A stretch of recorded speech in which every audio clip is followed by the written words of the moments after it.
దేవుని స్తోత్రములు. ఆత్మీయ తండ్రికి నా వందనాలండి. మీ అందరికీ నా వందనాలండి.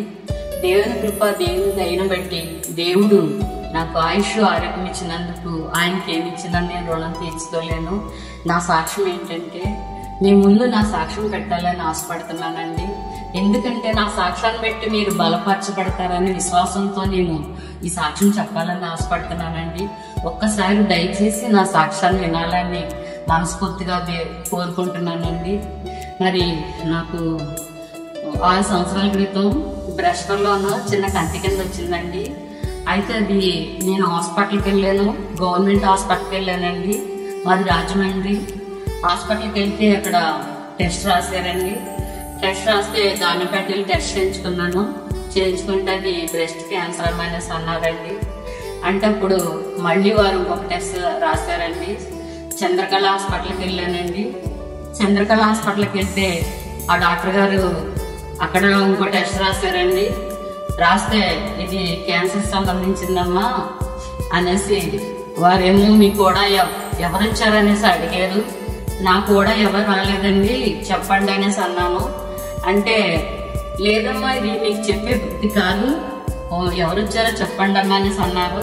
అంటే అప్పుడు నేను అన్నాను, పర్వాలేదండి నాకు చెప్పండి, నాకు ఒక్కతే కూతురుందండి, తను వేరే ఊళ్ళో ఉంటుంది, ఆ విషయం ఏంటో నాకు చెప్పండి అనేసి అంటే అప్పుడు ఆ డాక్టర్ గారు చెప్పలేక చెప్పారు, అమ్మ మీకు బ్రెస్ట్ క్యాన్సర్, ఇది ఆపరేషన్ చేయాలి అనేసి అన్నారండి.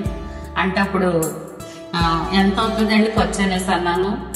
65,000 అవుద్దమ్మా ఆపరేషన్ చేయడానికి, తర్వాత ఇవ్వాలి పెట్టాలి అనేసి అన్నారు. అంటే నా దగ్గర డబ్బులు లేవండి. అప్పటికే నా దగ్గర కొంచెం డబ్బులు ఉంటే టెస్ట్ చేయించుకున్నాను.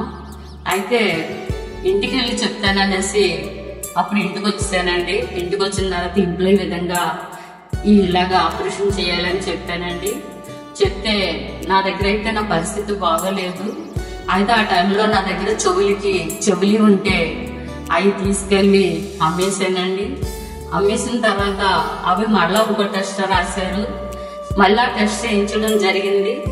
అయితే ఇప్పుడు ఆపరేషన్ కి కావాల్సిన డబ్బులు నాకు లేకపోతే మరి దేవుని కృపను బట్టి ఆయన సహాయం ఎక్కడి నుంచి వచ్చినాయంటే మరి మనిషి రూపంగా పంపిస్తాడండి దేవుడు. మరి ఒక సహాయంతో ఇలాగా ఆర్ఎస్ రికార్డు ద్వారా ఆపరేషన్ జరుగుతుందమ్మా అనేసి వారు సలహా ఇచ్చారండి. దానిపేటలో ఎస్ఎన్టీ హాస్పిటల్, అక్కడ ఆపరేషన్ చేయించుకుంటాక రెడీ అయ్యాను. అయితే ఈలోగా మా అమ్మాయిని ఫోన్ చేసి పిలిచానండి. వాళ్ళు కాకినాడ కడప దగ్గర ఉంటారు. ఫోన్ చేసి పిలిస్తే తను వచ్చిందండి. వచ్చి చాలా ఏడ్ చేసింది. ఎందుకంటే క్యాన్సర్ అంటే అది చాలా భయంకరమైన వ్యాధి. ఇంక మా అమ్మ బ్రతకదు, మా అమ్మ చనిపోతుంది అని తను చాలా ఏడ్చిందండి. నిజంగా ఇంకా మా అమ్మ తప్పదని చాలా ఏడ్చింది. ఆ టైంలో అయితే మరి నేను ఒకటే చెప్పాను, నా దేవుడు గొప్ప దేవుడు, నన్ను బ్రతికిస్తాడు, నా దేవుడు గొప్ప దేవుడు అనేసి నేను ఎంతో విశ్వాసంతో మరి దేవుడు మరి మా సంఘంలో మా ఆత్మీయ తల్లిదండ్రులు చెప్తున్న వాక్యాన్ని బట్టి నా హృదయం ఎంతో ధైర్యంగా బలపరచబడ్డారండి. మరి యేసుప్రభు వారు చనిపోయిన వారు లేపిన దేవుడు, అలాంటి దేవుడు నన్ను బ్రతికిస్తాడు, నన్ను లేపుతాడు, నన్ను స్వస్థపరుస్తాడని విశ్వాసంతో నేను జీవించానండి.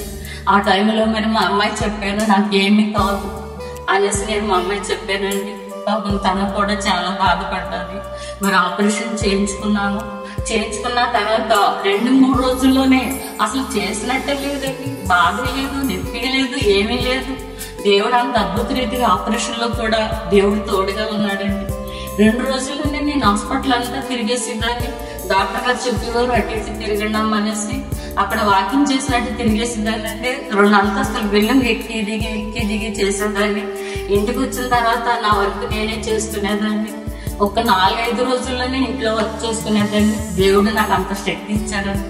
శక్తి కాదండి కావాల్సింది, ధైర్యం. దేవుడిచ్చిన ధైర్యం ఆ యేసుక్రీస్తులో తప్ప మరి ఎవరిలో ధైర్యం ఉండదండి. క్యాన్సర్ పేషెంట్ అంటే వారు చాలా పిరికితనం వచ్చేస్తుందండి. నేను చనిపోతాను, నేను ఎందుకు పనికిరాననేసి చాలా కృంగిపోతారండి. ఆ వ్యాధి అలాంటిదండి. మరి అంత భయంకరమైన వ్యాధి. మరి నా తర్వాత కొంతమంది క్యాన్సర్ పేషెంట్ వాళ్ళు అయిపోయారు.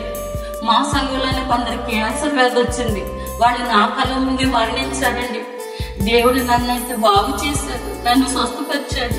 ఆయన రక్తం మామూలు రక్తం కాదండి, యవ్వన రక్తం నా కోసం కార్చారండి.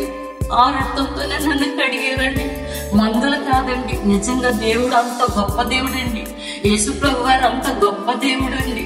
మరి మీరు నమ్మినట్లయితే, ఆ సత్యాన్ని మీరు తెలుసుకున్నట్లయితే నిజంగా ఈ లోకంలో స్వస్థత ఇస్తాడు, పరలోకంలో ఆయన రాజ్యంలో మనకు చోటు ఇస్తాడండి. దేవుడు అంత గొప్ప దేవుడు అండి. అలాగే ఆపరేషన్ అయిపోయిన తర్వాత కీమోలు పెట్టించుకోవాలండి. కీమోకి వెళ్ళిన తర్వాత ఒక కీమోకి నాకు జుట్టు అంతా ఊడిపోవడం జరిగింది.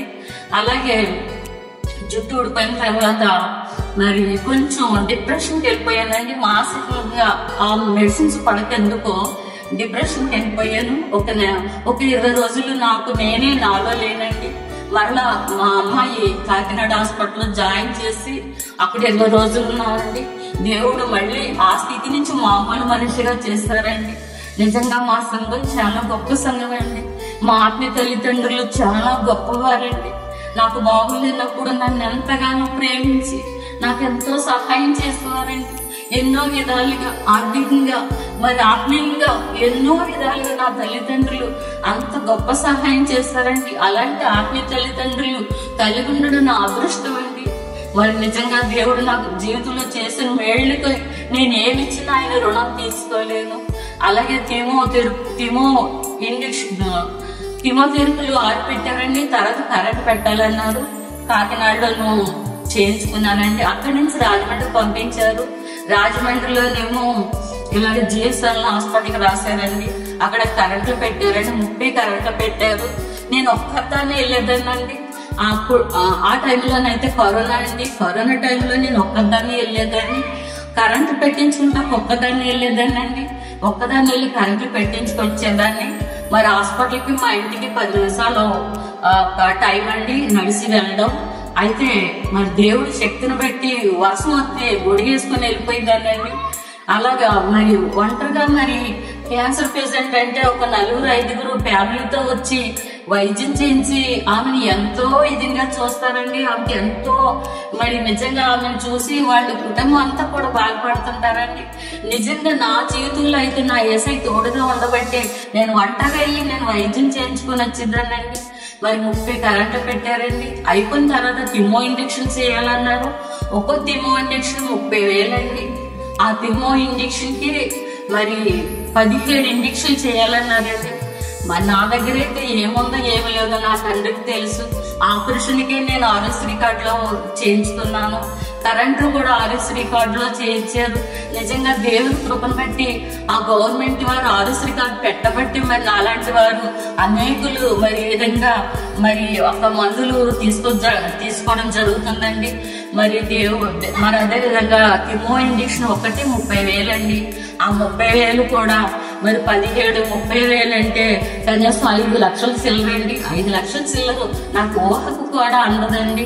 మరి 5 లక్షల సిల్లర్ అయితే ఆ నెలలోనే నాకు కరెంట్లు అయిపోయిన ఆ నెలలోనే కిమో ఇంజెక్షన్లు పెట్టడం అనేది జగన్ బాబు గారి పరిపాలనలో అప్పుడు సెలక్షన్ అయిందండి. కిమో ఇంజెక్షన్లు పేషెంట్లకు పెట్టాలనేసి ఆ టైంలో మరి 17 కిమో ఇంజెక్షన్లు సంవత్సరం వెళ్ళానండి. 1 నెల 2 నెలలు కదండి, సంవత్సరం వెళ్ళానండి. అప్పుడు కరోనా టైం అండి. అది కరోనా టైం అయితే మాస్కులు పెట్టుకొని నేను ఒక్కదానే వెళ్ళేదాన్ని అండి. హాస్పిటల్లో 4 రోజులు ఉండాలి. నేను ఒక్కదానే వెళ్ళేదాన్ని, ఒక్కదానే చేయించుకునేదాన్ని. మా అమ్మాయి ఉండేది కానీ వస్తాననేది, కానీ రావద్దు, ఎందుకంటే నాకు దేవుడు తోడుగా ఉన్నాడు అనేసి విశ్వాసంతో ధైర్యంతో వెళ్ళేదాన్ని అండి.